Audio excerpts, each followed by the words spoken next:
गोरी के बारे में पढ़ा था कि मोहम्मद गोरी ने भारत में तुर्क शासन की स्थापना की और उन्हीं की सेना में एक गुलाम अधिकारी कुतुबुद्दीन ऐबक हुआ करता था, जो मोहम्मद गोरी की मृत्यु के पश्चात अपने आप को शासक घोषित कर दिया।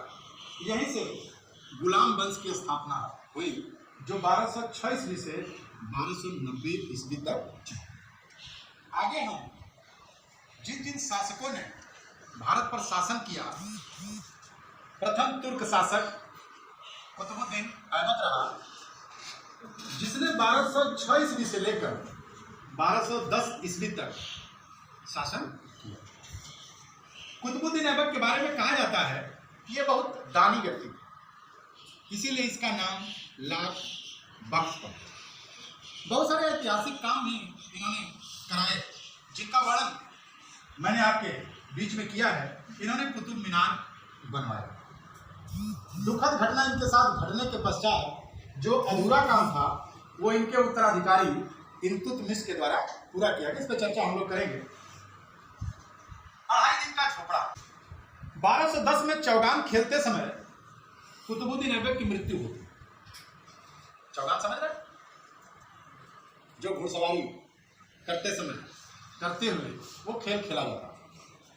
तो घोड़े से गिरने के पश्चात जब इनकी मृत्यु हो जाती है तो बहुत सारे काम, बहुत सारे अरमान अधूरे रह जाते हैं। कभी ये होता है ना कि हम प्लानिंग कुछ और करते हैं, होता कुछ और है, तो न चाहते हुए भी हमारा जो उत्तराधिकारी है वो हमारे जैसा काम करेगा कि नहीं करेगा, या अपने मन वाली काम करेगा। तो कुतुबुद्दीन ऐबक की मृत्यु होती है 1210 ईस्वी और इनका एक उत्तराधिकारी, एक नया शासक बनता है इल्तुतमिश। इल्तुतमिश ने 1210 ईस्वी से 1236 ईस्वी तक शासन किया। कहाँ शासन किया? भारत में, दिल्ली में।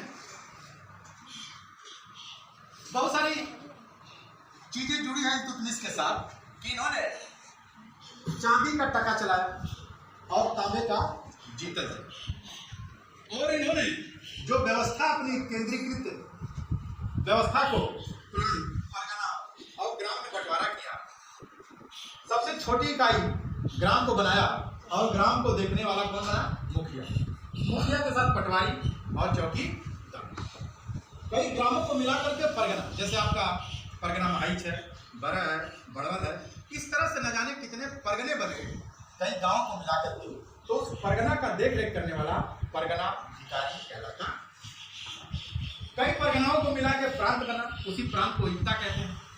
इसी इक्ता को देखने वाला इक्तादार बना। ये क्रमशः एक सीढ़ी है जिससे शासन करना आसान हो गया। तो इल्तुतमिश की सबसे अच्छी उपलब्धि ये भी रही, आज भी गांव है, आज भी परगना है।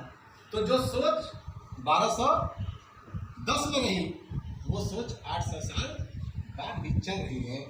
यानी कुछ चीजें ऐसी होती हैं जो एज इट इज चली आ रही है, उसमें थोड़ा बहुत सुधार करके हम उसी रास्ते पे चलते।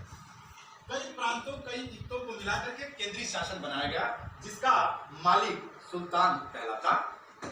इसीलिए इनको कहते हैं सुल्तान। दिल्ली का सुल्तान। सुल्तान का मतलब पूरी जो सत्ता है एक व्यक्ति के हाथ में हो, और वह व्यक्ति अपने प्रदेशों का, अपने परगना का, अपने ग्रामों का देख रेख करने के लिए अलग अलग लोगों की नियुक्ति करता। दुर्भाग्य रहा, इल्तुतमिश ने कुतुबुद्दीन ऐबक के द्वारा जो अधूरा काम कुतुब मीनार का छोड़ा गया था उसको उसने अपने जीवन काल में पूरा किया। उत्तराधिकारी ऐसा ही होना चाहिए कि हमारे न रहने के बाद जो व्यक्ति हमसे नीचे हमारे साम्राज्य का, हमारे संपत्ति का उत्तराधिकारी होता है, वो हमारे बचे हुए शेष कार्यों को पूरा करने की जिम्मेदारी। इल्तुतमिश की मृत्यु हो जाती है 1236। अब यहीं से इल्तुतमिश ने एक अच्छा काम किया कि अपने जीते जी अपना उत्तराधिकारी अपनी पुत्री को बनाया। किसको बनाया? पुत्री। वो जानता था कि हमारी पुत्री राजकाज को अच्छे से संभाल ले। पुत्रों पर उतना उनका भरोसा नहीं था, क्योंकि शासन करना कोई आसान काम नहीं है। शासन करने के लिए आपको लिबरल भी होना चाहिए, आपके पास युद्ध की तमाम कौशल क्षमताएं होनी चाहिए, लोगों को मिला जुला के रखने की क्षमता होनी चाहिए, और आपके पास राजस्व नहीं रहेगा, पैसा नहीं रहेगा, तो फिर आप लोगों को कैसे खर्चा देंगे? आपको सेना रखना होगा, आपको कर्मचारी रखना होगा, तो आपको पैसे की आवश्यकता पड़ती।